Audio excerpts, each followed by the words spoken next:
bina syahidkan syahidkan syahid makan di lain wakil ihya tapi dalam ihya lau ja'a qa'im la ilaha illallah syahidkan berkabir kami lubang firalah syahidkan. Jikalau datang pada dunia yang la ilaha illallah tapi dengan syahidkan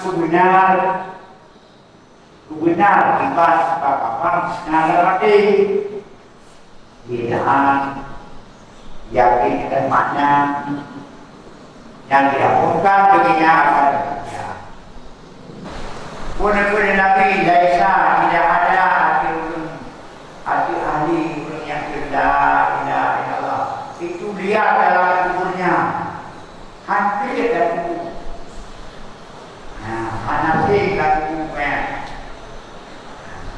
yang belum dah orang dalam kubur yang bertemani Aliyah Hanafi